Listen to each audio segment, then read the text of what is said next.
While there is a common thread, there's a great deal of individuality in the advice the different professors in the UVA biomedical engineering department are sharing with you if you are interested in pursuing this career.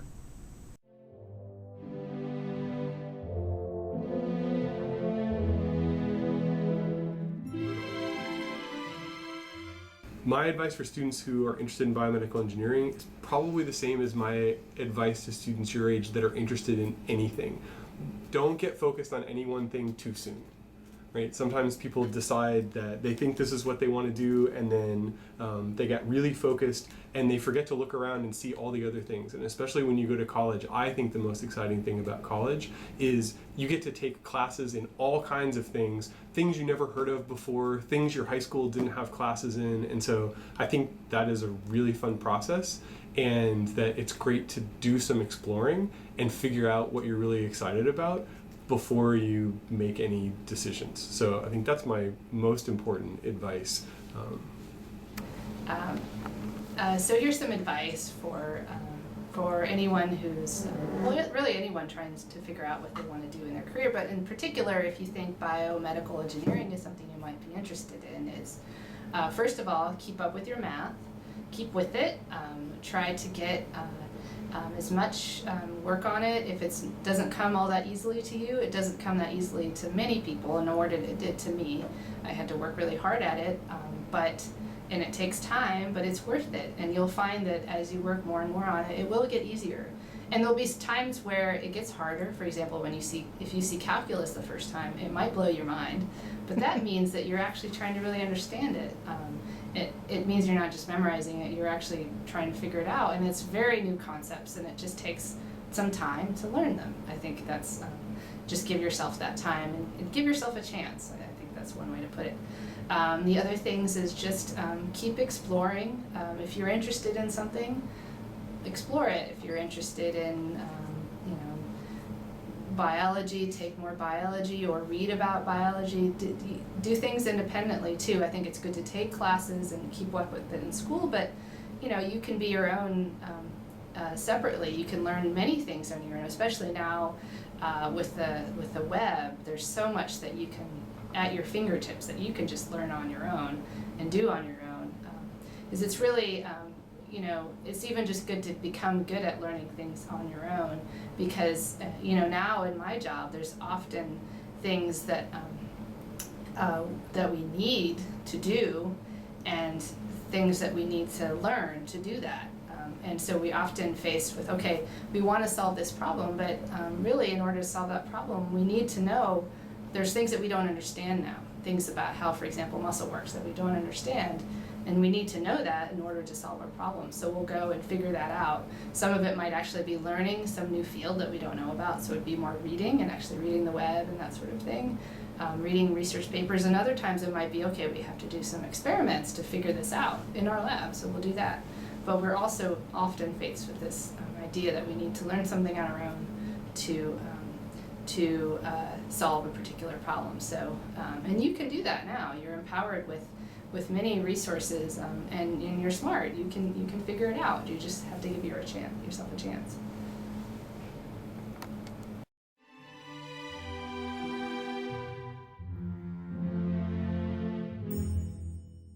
So for students who are interested in BME, my best advice is to try to learn more about it, try to get involved, whether it's through a research experience or coming and shadowing a lab or going to a doctor's office, and trying to get to understand the medical problems that people face. And also, in coming to that understanding, asking a lot of questions. I think that's probably my number one piece of advice for students who are looking to enter a new area, is ask as many questions as you possibly can, because that's the best way to learn about it. And then getting some hands-on experience to the extent that that's possible. There's a multitude of information available on the web, for example, and so students can actually get pretty far on their own just by spending some time on the internet and doing research on their own. And so I think that's time well spent, and they can, like I said, get pretty far on their own just by doing that, and then going and talking with experts who either doctors or patients or engineers that would be interested in these ideas.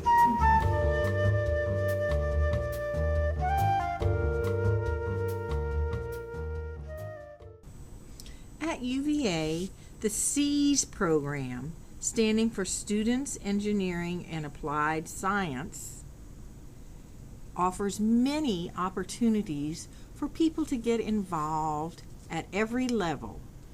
For middle school children, there's the ExxonMobil Bernard Harris Summer Camp.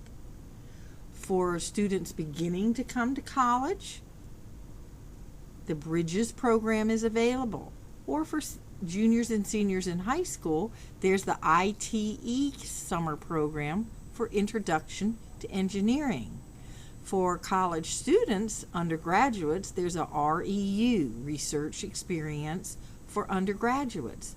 And for people not in the engineering profession, such as teachers, there is the RET program for Research Experience for teachers.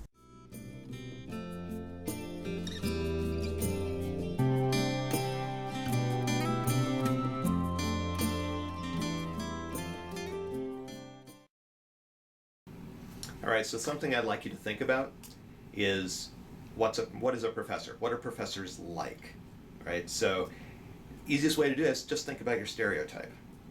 If you think about professors, what gender are we? Okay, what race are we? Where do you think we came from in kind of social or economic terms? Are we upper class, middle class, lower class? Think about things like what our hobbies are. What do we do when we're not here working in the labs or sitting in our offices? And what kind of music do we like?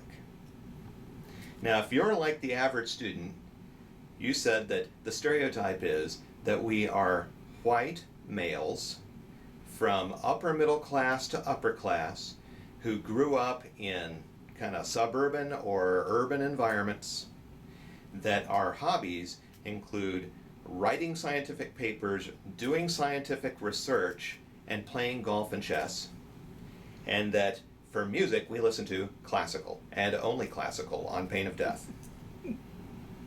In this instance, if you guessed that about me, you got two right. I am white male. I grew up in a lower class family on a little farm in northwestern Ohio, 500 miles from anywhere. If you look at my hobbies, they actually don't include any of the things I just mentioned.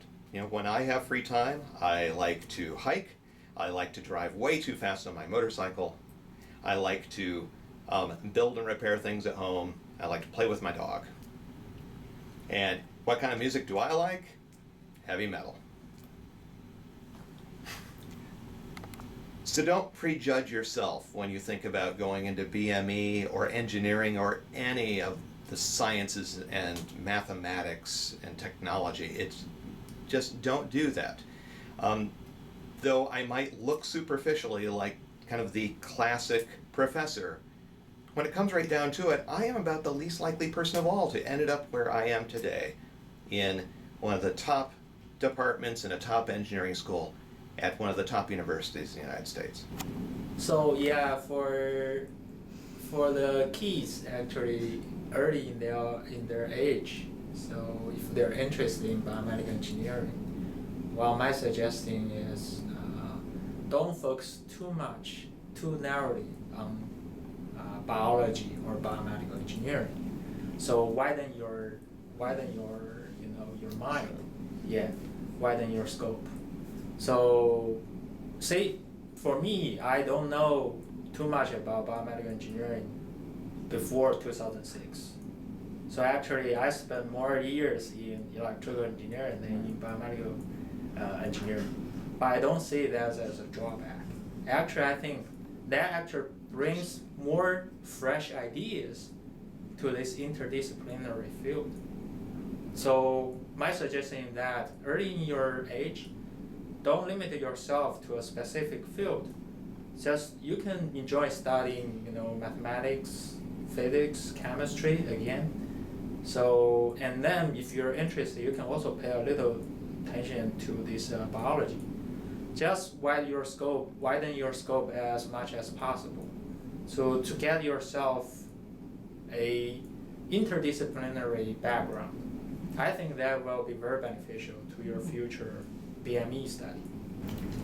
I guess my main advice for people interested in biomedical engineering is first with there are great websites and especially video materials to learn about the field and learn about what makes biomedical engineering different than biology, different than mechanical engineering.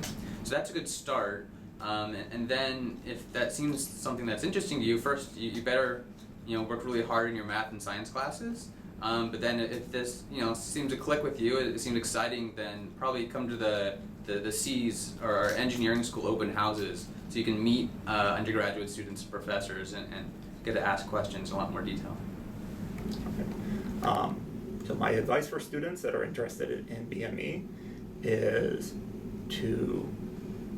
if you're interested in doing it, or if you're interested in pursuing it as a career, be prepared that you'll need to work very hard, and everybody needs to work hard. So the field does not come naturally to anybody. We all work very hard. I started struggling with math when I was in 5th grade, but then I think that in looking back, that was a good thing because it taught me that I actually had to study. I actually had to review things. I had to work at this.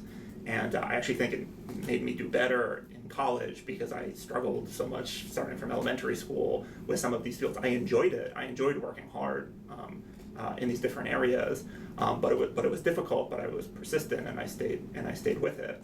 And then because of that, you get better. You get more expertise, more knowledge, and then you build upon that. But the working hard and the struggle sort of never finishes, and that's just kind of part of the field and something you eventually get to like. Longer term, that ties in with kind of learning new things. It's always a struggle, and when you succeed in the face of that, I think it's very fulfilling. So the interesting thing, or a lot of things that I come across when I'm advising students and just being a university professor, is that students often feel that they need to memorize formulas, or you just memorize facts and regurgitate them. And in some instances, yes, you do. You need to know certain things. There's no getting around that part. But there's a lot of things that really I want to call the soft sciences, or the liberal arts part. So my undergraduate degree is in liberal arts, and actually I'm taking a class in learning how to speak and write and be fluent in German.